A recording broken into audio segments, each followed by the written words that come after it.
एक बार फिर से आप सभी छात्रों का एडवांस स्टडी सेंटर के वीडियो चैनल यूट्यूब चैनल पर आप सबों का स्वागत है। और हम लोग लाइट के फर्स्ट पार्ट में 9 बातों पर ध्यान दिया था, अर्थात 9 पॉइंट्स हम लोगों ने डिस्कस किया था। मेरे जो छात्र उस वीडियो को मिस कर गए हैं वो लाइट पार्ट 1 को देख लें, और उसे जब देख लेंगे तभी जाकर के ये भी समझ में आएगा आपको। अब हम स्टार्ट करते हैं बिना कोई समय लिए हुए लाइट पार्ट 2। लाइट पार्ट 2 में हम लोग मेनली डिस्कस करेंगे इमेज। जैसा कि आप देख पा रहे हैं, इसके डेफिनेशन को यहाँ पर हाईलाइटेड किया गया है। When the light rays comes from an object meets or appears to meet। देखो छात्रों, यहाँ पर जो वर्ड है ये बहुत इंपॉर्टेंट वर्ड है, मीट और एपियर्स टू मीट। कौन मीट करेगा? लाइट। कहाँ का लाइट? वस्तु से आने वाली लाइट।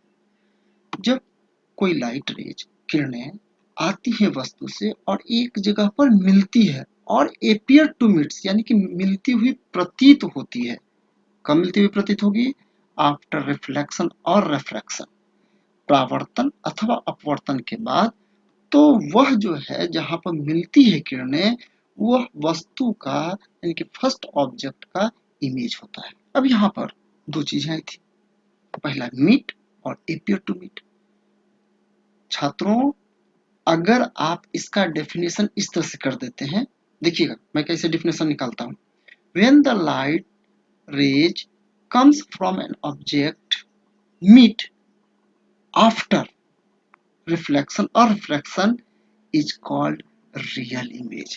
मीट, यदि मीट होता है तो वह रियल इमेज होगा, और एपियर टू मीट होता है तो वह वर्चुअल इमेज होगा। देखिए दोनों ही डेफिनेशन आप इसी डेफिनेशन से, एक ही इमेज के डेफिनेशन से दोनों के डेफिनेशन को बना सकते हैं।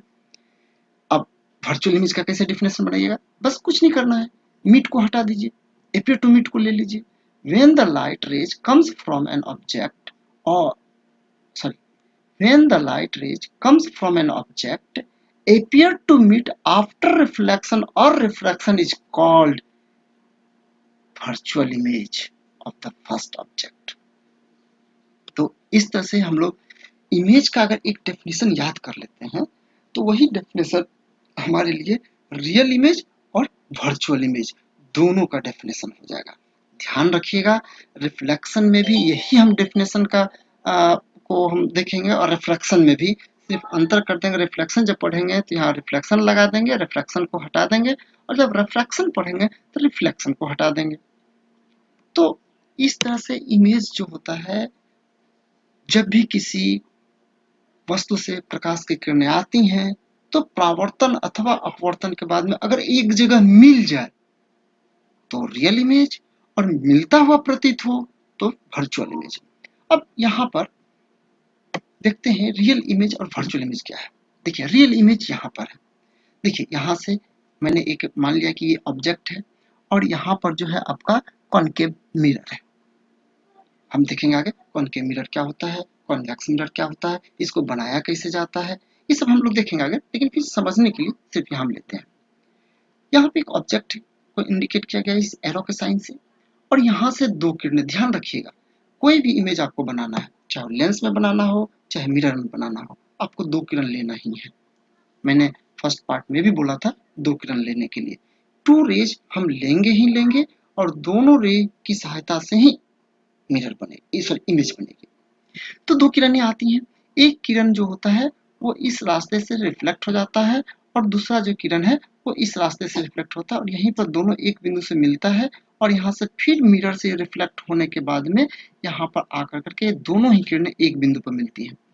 जहां पर किरणें मिलेंगी, हमने कहा है यहाँ पर डेफिनेशन में ही कि जैसे ही किरणें मिलती हैं, rays comes from an object after reflection और रिफ्रैक्शन, जब मीट होता है तब जाकर करके वहां पर इमेज का फॉर्मेशन होता है। देखिए यहाँ पर कहाँ पे मीट हो रहा है, यहाँ पर दोनों वास्तविक रूप से मिल रहा है, इसलिए ये जो है रियल इमेज है, एपियर टू मिट्स नहीं है, यहाँ पर रियल इमेज है। अच्छा, वर्चुअल इमेज कैसे बनेगा? तो आगे आपका यहाँ पर वही ऑब्जेक्ट हमने लिया, यहाँ पर जो आपका जो मिरर है वो कॉन्वेक्स मिरर है, और कॉन्वेक्स मिरर में ये क्या हुआ, ये पहला आया रे और इस तरह से जो है इस डायरेक्शन में रिफ्लेक्ट कर गया, इसका जो है डायरेक्शन जस्ट उसका अपोजिट हो गया।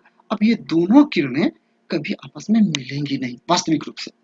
अब ये लगता ऐसा है, जब हम देखेंगे इस रे को तो लगेगा कि ये रे जो है ना यहाँ से इस बिंदु से आ रहा है और ये रे जो है इस बिंदु से आ रहा है, दोनों जो है एक दूसरे को यहाँ पर कट करता है। तो देखिए क्या हो गया, एपियर टू मिट्स, यानी कि यहाँ हमें ऐसा लगेगा कि यहाँ पे ये मिल रहा है, मिलता नहीं है वास्तविक रूप से, लेकिन हमें लगता है ऐसा कि यहाँ मिल रहा है, इसीलिए वर्चुअल इमेज का यहाँ फॉर्मेशन हुआ। और वर्चुअल इमेज का हम लोग जानते ही हैं, when the light rays comes from an object and appear to meet after reflection or refraction is called virtual image of the first object।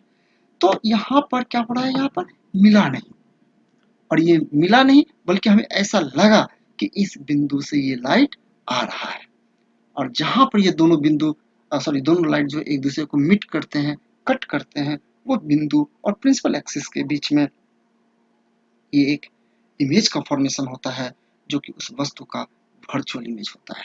कोई भी चीज में जो अंतर होता है, डिफरेंसेज होता है, सबसे पहला डिफरेंसेज जो होता है उसका डेफिनेशन होता है। सेकेंड अंतर देखिए क्या, जो रियल इमेज होता है उसको हम लोग स्क्रीन पर ऑब्टेन कर सकते हैं, हम लोग उसको जो है स्क्रीन पर ले सकते हैं, यानी कि पर्दे पर हम लोग उसको बना सकते हैं, जबकि वर्चुअल इमेज को हम लोग जो है वो पर्दे पर नहीं ला सकते हैं, हम लोग पर्दे पर उसको नहीं उतार सकते हैं। The real image can be captured on screen as it is the result of actual intersection of ray of light। रे लाइट के वास्तविक इंटरसेक्शंस के चलते हम लोग इसको स्क्रीन पर कैप्चर कर सकते हैं, whereas virtual image cannot be obtained onto the screen due to the imaginary intersection of ray of light। Third one क्या अंतर होगा, बहुत इंपॉर्टेंट अंतर, the images are inverted and the images are erect. अब देखिए इन्वर्टेड और erect क्या होता है, इन्वर्टेड का मतलब हो गया यहाँ पर उल्टा, देखिए इसका ये टॉप पॉइंट है तो यहाँ पे ये टॉप नीचे हो गया, यहाँ इसका बॉटम है तो यहाँ इसका नीचे की ओर ही बॉटम, यानी कि ये जस्ट उल्टा है। अब जैसे मान लीजिए कि किसी मैन का अगर इमेज इस तरह से बनता है तो क्या होगा, तो मेरा जैसे सर ऊपर है पैर नीचे है, इसका इमेज जो बनेगा सर मेरा नीचे होगा पैर ऊपर, यानी कि इस तरह से एक लगेगा कि हैंगिंग कर रहा हूं मैं। और वर्चुअल इमेज में क्या होगा, वर्चुअल हमेशा सीधा रहेगा, इरेक्ट रहेगा, देखिए आप जिस डायरेक्शन में है उसी डायरेक्शन में इसका इमेज है, यानी कि हमारा पैर अगर जमीन पर है तो इमेज में भी मेरा पैर जमीन पर रहेगा, मैं हैंगिंग करता हुआ नहीं दिखूंगा। तो बड़ा ही मजेदार चीज है ये, अगर किसी को उल्टा करना है तो इस तरह का इमेज आप बना लीजिए रियल इमेज, और किसी को सीधा रखना है तो आप वर्चुअल इमेज भी बना सकते हैं। बहुत ही फिजिक्स तो मजेदार चीज तो होता ही है, साइंस तो मजेदार चीज है ही, सिर्फ इससे मजा लेने की कला होनी चाहिए हमें। जो रियल इमेज होता है उसमें कन्वर्जिंग लेंस का उपयोग किया जाता है, हम आगे जो है अगले पार्ट्स में देखेंगे कन्वर्जिंग और डाइवर्जिंग लेंस क्या होता है। कन्वर्जिंग लेंस में क्या होता है कि लाइट्स जो होते हैं एक जगह पर आकर के मिलते हैं, जबकि डाइवर्जिंग में लाइट्स आगे की ओर बिखरते हैं। जैसे थोड़ा सा हम एक नजर डाल लेते हैं इस पर, जैसे देखिए यहाँ दो लाइट्स आए, ये दोनों लाइट्स आ रहा है और ये दोनों एक दूसरे को कन्वर्ज कर यानी कि एक जगह पर आकर मिल रहा है, जब इसमें क्या हो गया दोनों लाइट्स आगे की ओर डाइवर्ज कर रहा है। इसलिए कॉनकेव लेंस कॉनकेव मिरर को हम लोग कन्वर्जिंग मिरर भी कहते हैं और कॉन्वेक्स मिरर को डाइवर्जिंग मिरर भी कहते हैं। जो रियल इमेज बनेगा वो हमेशा जो बनेगा कन्वर्जिंग लेंस के द्वारा ही बनेगा और मिरर के द्वारा बनेगा। डाइवर्जिंग लेंस या डाइवर्जिंग मिरर के द्वारा जो होगा वो वर्चुअल इमेज बनेगा। आशा है आपको ये बातें जो हैं जो भी खंड में बताई गई हैं वो सभी आपको समझ में आ गए होंगे।